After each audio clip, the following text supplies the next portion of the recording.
abacamanza indwi indwi, abacamanza saba saba. Ati maze Uhoraho abarira Gidiyoni ati abo bantu 300. Amen. Maze Uhoraho abarira Gidiyoni ati abo bantu 300 banyoye basabagira nibo zobakirisha, ngabura abamidiyani mu maboko yawe, abandi bose nibitahire. Vuga ati ndi muri 300, ati ndi muri 300, uti ndi muri 300. Haleluya. Abamidiyani baragiriye nabi Abisirayeli, barababangamira, barabatesa, babacura bufuni na buhoro, bamerera nabi ku buryo Abisirayeli bari basigaye banyegera mu myobo, bari basigaye banyegera mu byatsi biruka, kandi abari mu gihugu cyabo haragera igihe no kugana babanza kwimba ibinogo, bakaganira mu binogo kugira ngo ntihagire n'umuntu n'umwe ababona wa Midiyani, ntibave babona ngo babe banabica. Bari mu ngorane, mu kaga kadasanzwe. Umunsi umwe marayika arazi wabona Gidiyoni ndugu yangu yicara munsi y'igiti, abwira Gidiyoni ati ni wowe ugiye gukiza Abisirayeli. Yabwiye Jackson ati ni ugiye gukiza Abarundi. Yabwiye, haleluya, ngo ni ugiye gukiza Abarundi ndugu yangu. Gidiyoni ariraba n'indani ndesho avuga ati ebana jewe mva mu muryango muto w'Abamanase, Bamanase bari inyuma y'abandi. Ati kandi kitogutangaza nta nubwo ndi umwana wa kabiri muhira cyangwa wa gatatu, ndi wa nyuma. None umva Imana yofata agahungu ka nyuma hariya kava no mu muryango wa nyuma igakirisha igihugu cyose. Umumarayika abwira Gidiyoni ati niwemere ko ari Imana ibivuze, kandi ni wewe ugiye gukiza Abisirayeli. Bari bamerewe nabi ndugu yangu, uzosoma iki gice cyose uzobona ingene bari bababaye sana. Maze Gidiyoni nawe acambwira ati acagomba gupima ko ari umumarayika, acambwira ati ndindira ngaho ndaje. Gidiyoni acariruka azana impene, arayikerera igira neza, aracumba n'ubugari azanira wa mumarayika. Wa mumarayika acambwira ati, amubwira ati fata iyo mpene yawe, nukuvuga izo nyama, uzisese kwibuye, ufate n'uwo mufa niyo sosi usukeko, ufate n'uwo mutsima wawe ushire hariya. Wa mumarayika acatunga urutoki gusa, bya bintu za nyama zicazaka umuriro kuri ryabuye. Gidiyoni avuga ati icyo ngomba kuvuga hanini cyane, ngomba kuvuga kuri 300. Muri 300, uti ndi muri 300. Utari muri 300 ntubivuge. Uri muri babandi bacabya ngo nibigire, uca wigira nawe. Abari muri 300 turabana. Haleluya. Maze Imana ikoresha wa mumarayika. Gidiyoni asaba ibimenyetso byose birashoboka, biraba kwa kundi nyene Gidiyoni yabisavye. Maze agera igihe Imana imutegeka ati Gidiyoni genda ufate Bayali. Bari bafise ikigirwamana ca Bayali n'icya Shera. Ati genda ubimenagure, ufate ibikwi byavyo kuko babikora mu mbaho. Ufate ibikwi uwotse ugira ikimazi, uca ufata impene igira kabiri yaso uyishireko, maze wotse ikimazi. Gidiyoni ariyumvira ati ibintu nabigira ku murango baranyica, n'ingene bemera Bayali abigira mu ijoro. Abantu bazinduka mu gatondo barabaza ati ninde yishe Imana yacu? Ati bayishe bayitemaguye nihoraba isigaye rutunywenye, none heraba bayishize ku kimazi, bashize ko n'inyama y'impene bakare, none uyu wabigize nk'ibi ninde? Baragira iperereza basangana umuhungu yitwa Gidiyoni, Gedeon. Haleluya. Gidiyoni nawe aravuga ati nta bwoba, naho bohaguruka bose kizima Imana ari yabimbwiye hari icyo. Haleluya. Na isi yose yahagurutse, na isi yose yohaguruka, nimba hari icyo wavuganye n'Imana ntugire ubwoba. yohaguruka nanuzenya na wa mumuzenya na wa wundi uramuzi nayo haguruka nugira ubwoba nimba wavuganye n'Imana nta bwoba. Ama barabwira se wa Gidiyoni ati umuhungu wawe rero karabaye twamenye ko ari we yishe Imana yacu yayitemaguye se nawe yaremera abayari yaremera izo mana mugabo avuga ati umuhungu wanje baramwica. Aca avuga ati none rero ndababaza mugira mugwanire iyo mana nimba ari Imana niyigwanire turabe. None si Imana niyigwanire yivyure isubire kubiko yariri tumenye ko ari Imana. Bwana tusaidie sana. Nimba ari Imana niyigwanirire. Gidiyoni haragera igihe abamidiyani rero barabatera bazana n'abandi bo mu bindi mayandi mahanga baraza barasagaza ahantu bagira ikambi nyinshi baje gutera Abisirayeli. Mugabo Imana ikaba yamubwiye Gidiyoni ko ari wazokiza Abisirayeli. Ubundi bwo Abisirayeli bama bakubiswe bamerewe nabi Imana rero nifisi biyaronka abana b'abantu. Gidiyoni acategura abasoda abajene b'imikankara bakomakomeye avuga ati rero ko Imana yabivuze reka tugwana urugamba n'aba bagabo. Maze ategura abasoda 32,000 ibihumbi 32. Imana ivuga ati we Gidiyoni wewe wibaza ko ndabakirishije abantu 32,000 ibihumbi 32 wibaza ko mutazoca mwishima ngo ni jewe nako ngo ni mwebwe mwabikoze. Bwana saidie sana. Niyo mpamvu ku kazi batakuduza umushahara kuko nibaduza umushahara ukaca wubaka etaje uzocuvuga ngo nuko badugije umushahara ariko agashara kaguma ari kakandi mugabo utuze etaje. Haleluya haleluya haleluya. Niyo mpamvu Imana yaretse ubura kazi mugabo ukazurajya neza kujya neza ababo baziko kujya neza arakanyama ntaco ukajya kanyama ukaza urakerera imene mu gatondo yindi saa 6 yindi ku mugoroba. Haleluya. Kugira ngo nimba wari ufise akazi wo kwishimye ngo nuko nkora niyo mpamvu mfungura neza. Imana ikakwima akazi kandi nibigira nkana mugabo ugapanga inzu nziza iruta y'umuntu yirirwa atigita kuva mu gatondo kugeza ikindi gitondo. Imana ikakwima umusore muzobana imbere y'igihe kugira ngo urateba gatondo kuzana igisoro kimeze bye.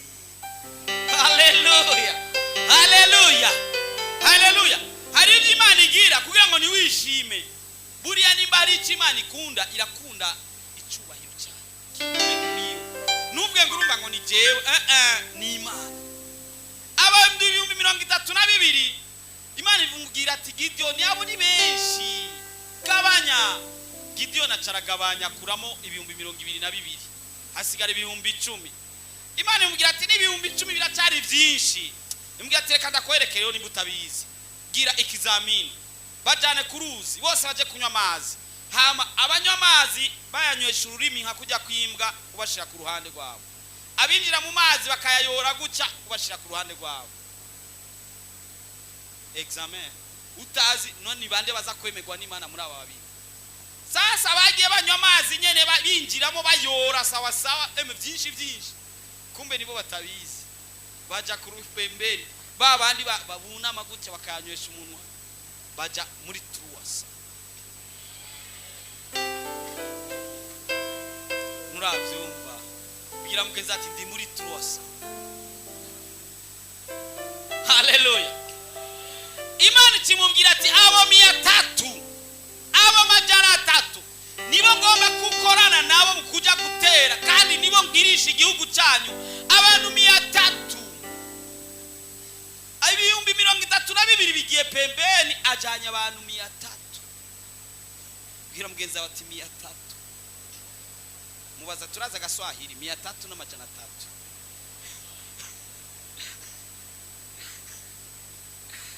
Haleluya. Hageze umwanya wa 300 ndugu yangu Gidiyoni arabapanga babwira ati baze ahare komba turi 300 nabo bajara amahanga menshi turagwana kizima ko dufise Imana ikomeye nirabe igitigiri cy'abantu ariko mu kugwana kwayo ifise ama principe yayo itarinda kuraba ngo ni benshi ngo ni byinshi ngo ni biravyibushe, ngo ni binini, ngo birapeza, ngo bifise ibiro byinshi. Oya, Imana ntiharuri ivyo. Ikovye kugira ikoresha n'agapeti gatonya bigakunda. Gideoni baragenda bagiye gutera, rero babandi baje kubatera ko baratera bakagira amakambi nk'ijya no hino bakazunguruka igihugu. Gideoni ahageze aravuga ati nubwo ari Imana yambwiye ndugu yangu ahantu ndabona si byoroje, turi 300 nabo kumbure ni Iraki zitatu ku bantu 300 umazogwana n'abantu ibihumbi bingahe 10 ibihumbi 200. Maze Imana iravuga ati wewe rero wewe Gideoni genda ndakwereke, genda basi ubanze ugira iperereza muri bo, ndakwereke ikintu kigaragaza ko ngira ndagukorera ikintu. Imana imubwira ajane n'uwundi, baragenda ari babiri, bagenda mu ikambi imwe yabo babateye. Bahageze baza bumva umwe avyundi ati nani ati narose, ati warose iki, ati narose umutsima irobe, niko handitse muri Bibiliya. Ati nabonye narose irobe rivari mu ikambi y'Abisirayeli rikorokera iwacu, ati rigasambuka hariya no hino. Wabda mubwira ati urabona, ati sigura ko Imana yadutanze kwa Gideoni araza kutwica twese adutsinde. Gideoni ariko aruva ati tutaganye hapa.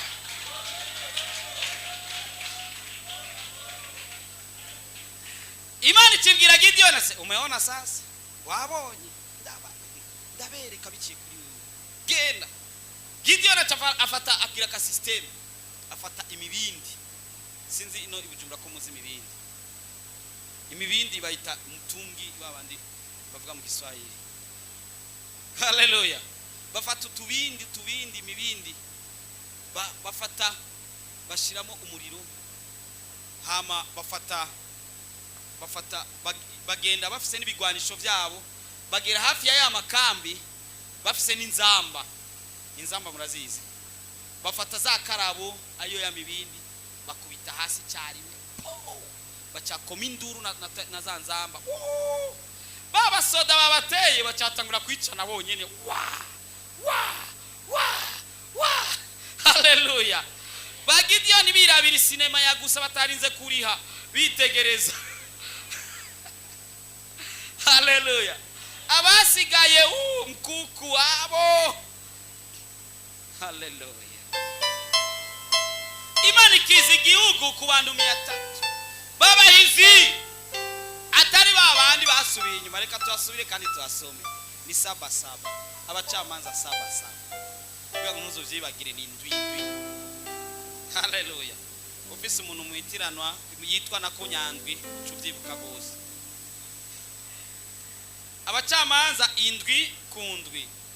Maze uhoraho abarira Gideoni atabo bantu 300 banyoye basabagira nibo nzobakirisha, ngabuye Abamidiyani mu maboko yawe, abandi bose nibitahire. Gira mugaza ati ndi muri 300, ati jenu uhoraho tugiye gukora ibidasanzwe. Navyo uravuga, jenu uhoraho tugiye gukora ibidasanzwe.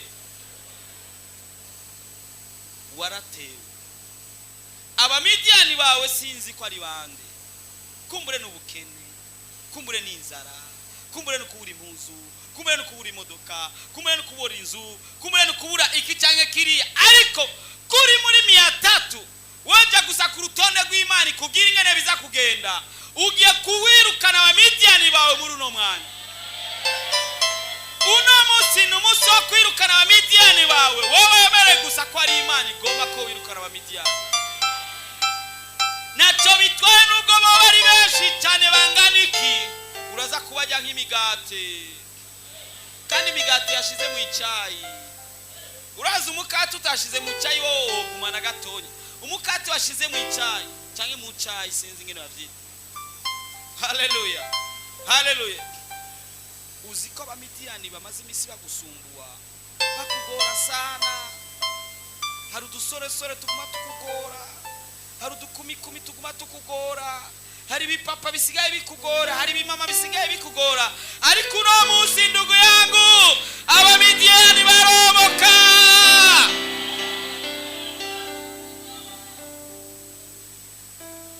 undi muntu yari afise mu Midiyani babana sha ati yari yaranje asohotse hanze ngiye ku kazi nambaye neza na kubisa agapasi panaro nashize ko nakaparfum kinakapoda kila kitu ati yari yaranje akacarondera amazi yameseyemo ivyahi vy'umwana babana mu rupango akahengera asohotse sasa akacabisuka ko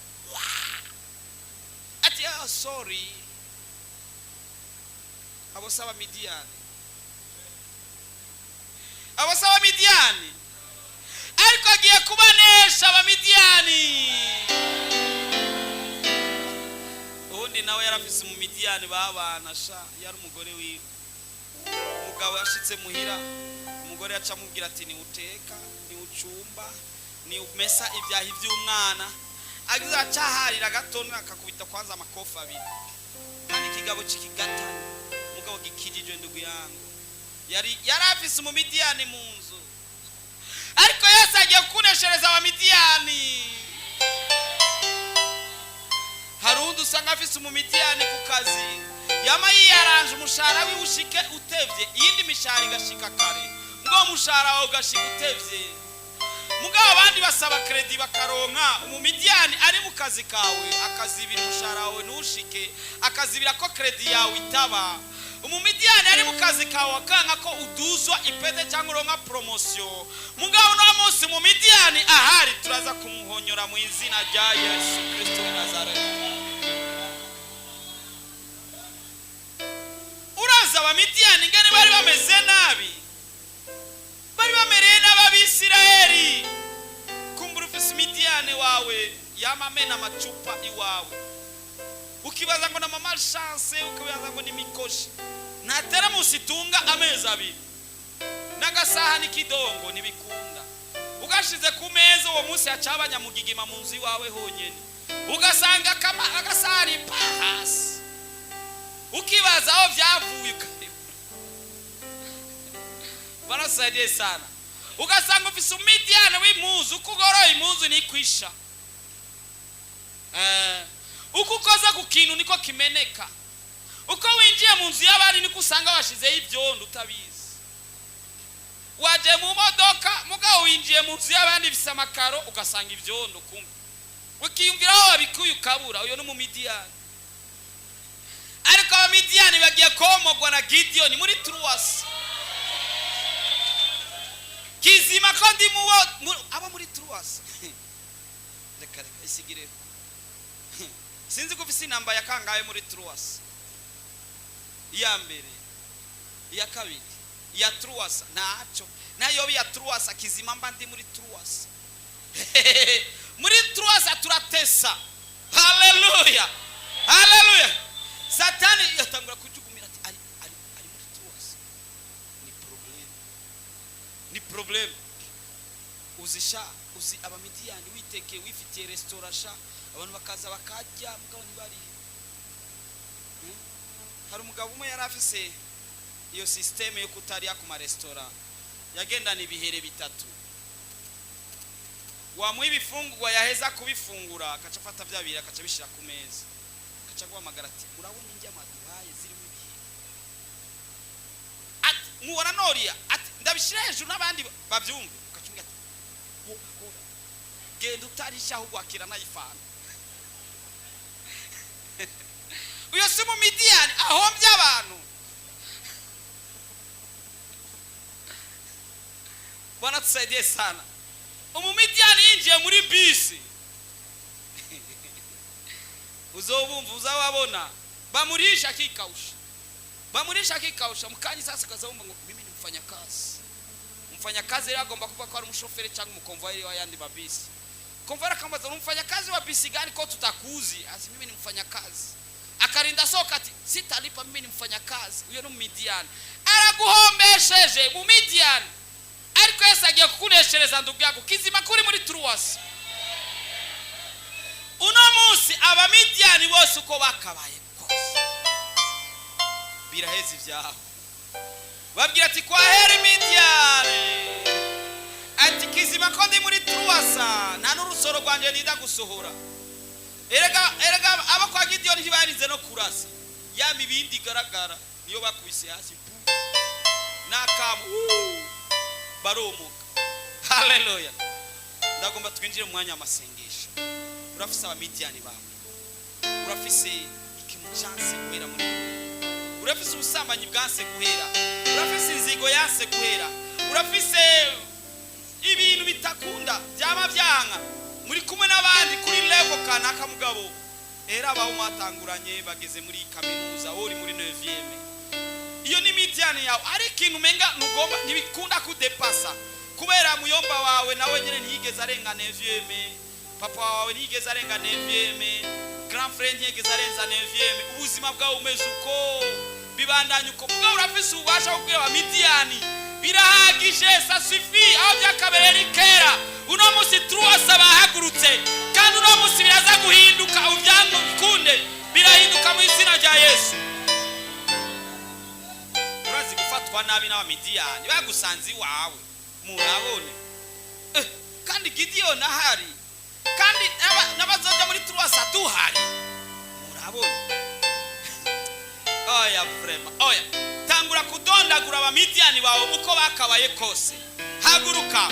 Haleluya. Kizima ko ndi muri truasa bwira abamidiyani ati kizima ko mwarose irobe rikorokera mu ikambi wanyu. Kizima ko mwabirose truasa turaje. Haleluya. Injira mu masengesho idondagure ati midiyani wewe wabukene, midiyani wewe wasinzi wabikina biki midiyani ubidondagure uko byakabaye kose, uko byakabaye kose, uko byakabaye kose.